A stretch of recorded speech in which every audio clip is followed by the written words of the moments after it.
Hello friends, welcome back. I am Vivek Singhal from tradingwithvivek.com। और आज की वीडियो उन सभी लोगों के लिए इम्पोर्टेंट है जो मार्केट में अपनी एक पहचान बनाना चाहते हैं और मार्केट में लंबे टाइम तक काम करना चाहते हैं। क्योंकि मार्केट में कभी भी 1 साल या 2 साल सिर्फ काम करके पैसा नहीं बनता। पैसा बनता है, हर साल बनता है अगर तरीके से काम किया जाए, लेकिन अगर एक वेल्थ क्रिएट करनी है तो हमें लंबे टाइम तक काम करना होगा, 10-20 ईयर्स लगाने होंगे और तभी हमारे पास एक बहुत बड़ी संपत्ति यहाँ पर बन पाएगी, बहुत बड़ा पैसा बन पाएगा। और ऑफ कोर्स अगर हमारा 2-3 इयर्स तक लगातार पैसा बनता है तो हम बिल्कुल चाहेंगे कि लास्ट वक़्त तक अपनी ज़िंदगी में इस काम को किया जाए। क्योंकि एक और इम्पोर्टेंट पॉइंट है, यहाँ पर स्टॉक मार्केट में लगातार पैसा कमाने के लिए हमारे जो फिज़िकल एफर्ट्स हैं वो बहुत ज़्यादा नहीं होते और टेक्नोलॉजी की हेल्प से यहाँ पर हम ऑनलाइन अपने घर के कंफर्ट के साथ ट्रेड कर सकते हैं, पैसा कमा सकते हैं। जो क्रेडिट रिस्क है वो ऑलमोस्ट यहाँ पर ज़ीरो होता है और यहाँ पर हमारा पब्लिक डीलिंग भी यहाँ पर ज़ीरो होता है। तो ये सब चीज़ें स्टॉक मार्केट को अच्छा बनाती है, लेकिन लाइफ टाइम हाई तक काम करना है। सो यहाँ पर 3 स्टाइल हैं काम करने की, देयर आर 3 वेज़। तो जितने भी लोग यहाँ पर ट्रेडर्स रहे हैं जिन्होंने और इन्वेस्टर्स रहे हैं जिन्होंने अच्छा पैसा कमाया, बिलियंस ऑफ डॉलर्स कमाए हैं, एक बड़ी वेल्थ कमाई है, उनमें से सभी लोगों ने किसी ना किसी एक अप्रोच को यहाँ पर फॉलो किया है।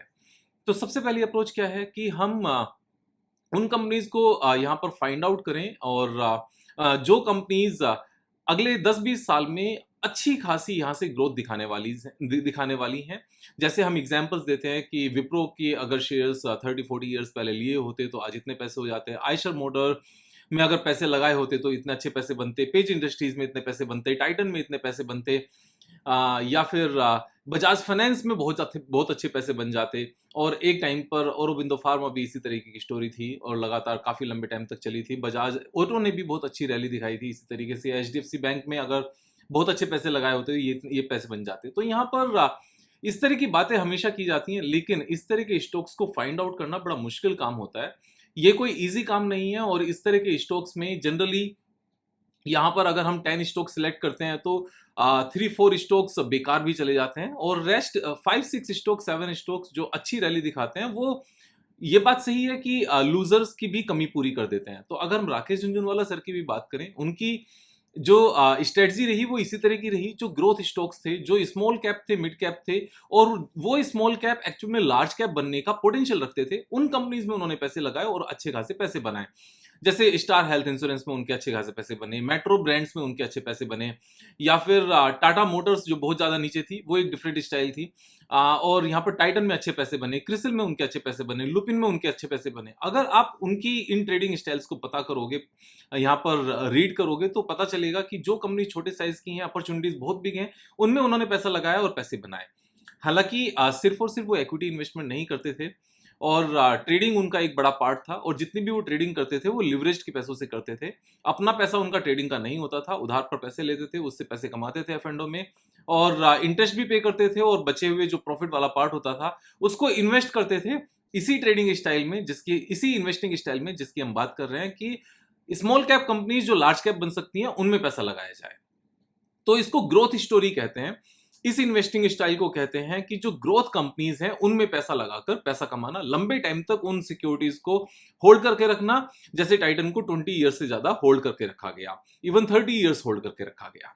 तो ये एक वन स्टाइल है। सेकंड स्टाइल क्या है? सेकंड स्टाइल है कि कंपनीज को बहुत ज्यादा गिरे हुए प्राइस पर परचेज करना और बहुत ज्यादा गिरे हुए प्राइस पर परचेज करके उनको एक रीजनेबल प्राइस पर सेल करना।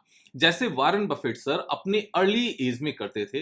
वो क्या करते थे कि अगर कोई स्टॉक एक्चुअल में 100 रुपीज का वर्थ है और मींस उसकी बुक वैल्यू आप मानकर चलो, वैसे तो वो इंट्रिंसिक वैल्यू की बात करते हैं लेकिन बुक वैल्यू से समझना चीजों को थोड़ा सा आसान होता है। तो बुक वैल्यू अगर 100 रुपीज है तो उसको गिरी हुई मार्केट में पथेटिक सिचुएशन में किसी भी रीजन से उसको 25-30 रुपीज पर बाय किया जाए और उसको बुक वैल्यू तक भी ना रखा जाए, उसको एक्चुअल में 25-30 पर परचेज करके 50-60 रुपीज पर निकाल दिया जाए। यानी कि बुक वैल्यू का 25-30% पे बाय किया और 50-60% पे उसको निकाल दिया। इस तरह की अप्रोच वो रखते थे और इस तरह की अप्रोच रख के ही उन्होंने अच्छा पैसा कमाया भी। तो ये एक सेकंड अप्रोच है। लेकिन इस अप्रोच में यहाँ प्रॉब्लम क्या है? ये तो एक प्लस पॉइंट हो गया कि हम बहुत जल्दी बहुत अच्छा पैसा कमा लेते हैं इस तरह के स्टॉक्स में। लेकिन एक नेगेटिव पॉइंट भी है कि अगर हमने रिलायंस कम्युनिकेशन को इस तरह की अप्रोच पे खरीदा, तो ये और ज़्यादा सिचुएशन खराब हो जाती है। अगर येस बैंक को परचेज़ किया होता गिरते हुए फॉल में, तो और ज़्यादा सिचुएशन खराब हो जाती है और पीएसयू बैंक्स को भी अगर इसी तरह की सिचुएशन में खरीदा होता, तो यहाँ पर सिचुएशन मीन्स अपने पोर्टफोलियो में नुकसान होने के चांसेस होते हैं। तो इस तरह की कंपनीज़ में, इस तरह के ट्रेडिंग स्टाइल में जहाँ पर हम किसी ₹100 को ₹30-40 पर परचेज़ करते हैं, वहाँ पर बिज़नेस को समझना रेगुलर बेसिस पर और जो लेटेस्ट क्वार्टरली रिजल्ट्स हैं, उनको समझ पाना, बैलेंस शीट की सिचुएशन हेल्थ को समझ पाना कि बैलेंस शीट कितनी मजबूत है और जो करंट सिनेरियो है जिसकी वजह से स्टॉक प्राइस नीचे गया है, उन रीजंस को समझ पाना, ये थोड़ा-सा एक मेहनत वाला काम है और इसके लिए हमें बिज़नेस की समझ होनी चाहिए।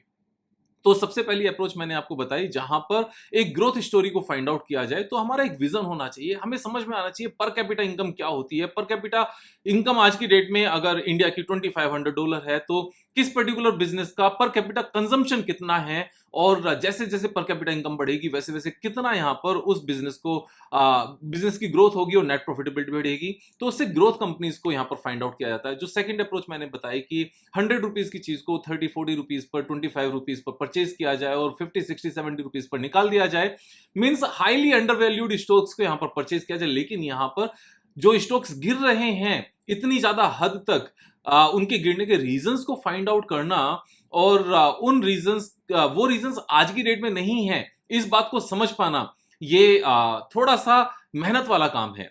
और इसी पर्टिकुलर पॉइंट को मैंने जो 3 टाइम्स इन 3 इयर्स स्ट्रेटजी है, मैंने समझाया हुआ है। अगर इस पर्टिकुलर चीज को समझना है तो जो मैंने अपने हिंदी और इंग्लिश दोनों ही लैंग्वेज में ऑनलाइन क्लासेस को अपलोड किया हुआ है अपने चैनल पर फ्री में प्लेलिस्ट बनाकर। तो आप चैनल पर जाना, प्लेलिस्ट में जाना, वहां पर इंग्लिश और हिंदी में दोनों में मिल जाएंगे। 7 क्लासेस हैं दोनों ही लैंग्वेजेस में और 3 आवर्स ईच के सेशंस है। तो 20 आवर्स का मटेरियल है, 20 आवर्स का, वो देखना आपको समझ में आएगा। सो थर्ड अप्रोच की जब हम यहाँ पर बात करते हैं, थर्ड अप्रोच है जो best of the best companies हैं, जिस तरह की कंपनीज में आज की डेट में वारेन बफेट सर पैसा लगाते हैं, उन कंपनीज में यहां पर स्विंग ट्रेड किया जाए। यानी कि जब स्टॉक 20%, 30% यहां पर डाउन आ जाए, 15% डाउन आ जाए, वो डिपेंड करेगा सिचुएशंस के हिसाब से, वो डिपेंड करेगा कि कौन सा स्टॉक कितने परसेंट डाउन आकर ऊपर जाता है। जैसे इस पर्टिकुलर चीज को समझाने के लिए मैंने रेंज बाउंड ट्रेडिंग स्ट्रेटजी एक बताई हुई है। आप YouTube पर वापस से जाना, range bound trading strategy space Vivek Singhal देकर सर्च करना, आपको वो स्ट्रेटजी मिलेगी और उसको लेकर मैंने काफी सारे एग्जांपल्स भी बताए हुए हैं। कि जो ग्रेट कंपनीज हैं वो एक ही रेंज में यहां पर ट्रेड करती रहती है काफी लंबे टाइम तक। तो अगर उनको होल्ड करके रखा जाए बहुत लंबे टाइम तक, तो भी उसमें कोई पैसा नहीं बनता। बहुत ज्यादा अंडर वैल्यूड वो आती नहीं है। तो ऐसा भी नहीं होता कि ₹100 की चीज को हमने 20-30 रुपीज पर, ₹15 पर या ₹40 पर परचेज किया और वापस से 60-70-80 रुपीज पर बेच दिया। वो सिचुएशन भी नहीं आती। तो कंसोलिडेशन में भी है, बहुत ज्यादा गिरा भी नहीं है। तो इस तरह की स्ट्रेटजी बेसिकली सबसे ज्यादा हेल्पफुल हो जाती है, क्योंकि इस तरह की स्ट्रेटजीज जो अप्लाई हो पाती है ना, वो लार्ज साइज स्टेबल कंपनीज में हो पाती हैं। जैसे यहाँ पर रिलायंस इंडस्ट्रीज हो गई, टीसीएस हो गई, एचडीएफसी बैंक हो गया, एशियन पेंट हो गया। तो अगर इनको होल्ड करके रखा जाए यहां से अब, तो 15, 16, 17% CAGR शायद बनेगा, शायद 15% बनेगा, शायद 12% भी बन पाए, क्योंकि सारी ही कंपनीज 20% से ग्रो नहीं करेंगी यहाँ पर। तो कोई 10% करेगी, कोई 8% करेगी, तो कोई 20% करेगी। ऑन एन एवरेज 12-13% पैसा बन जाएगा अगर इस तरह की कंपनीज को होल्ड करके रखा जाए। लेकिन अगर बेस्ट पैसा बनाना है तो इस तरह की कंपनीज में अगर स्विंग ट्रेड किया जाए रेंज बाउंड ट्रेडिंग के बेस पर, या मैंने एक सुपर ट्रेंड को लेकर एक स्ट्रेटजी बताई थी और मैंने एक स्टोकास्टिक को लेकर स्ट्रेटजी बताई थी। मैंने काफी स्ट्रेटजीज बताई हुई हैं, आप सर्च करके देखना उनको वीडियोस को और दोस्तों के साथ भी शेयर करना जिससे वो भी सीख सकें। तो ये थर्ड अप्रोच है। ये अप्रोच में जब मार्केट बहुत ज्यादा कोलैप्स होती है, तब ये स्टॉक्स बहुत ज्यादा नहीं गिरते और क्योंकि हम एक रेंज में यहाँ पर ट्रेड करते रहते हैं, तो एक अच्छी बड़ी CAGR बनकर आती है और एवरी 3 इयर्स आफ्टर टैक्स हमारा पैसा डबल भी हो पाता है। तो अगर आफ्टर एवरी 3 इयर्स हमारा आफ्टर टैक्स पैसा डबल हो पाए, तो 3 साल में डबल होता है 3 इयर्स में, और 10 इयर्स में हमारा पैसा 10 टाइम्स होता है, 20 इयर्स में हमारा पैसा 100 टाइम्स होता है और 30 इयर्स में 1000 टाइम्स होता है। सिंपल कैलकुलेशन है।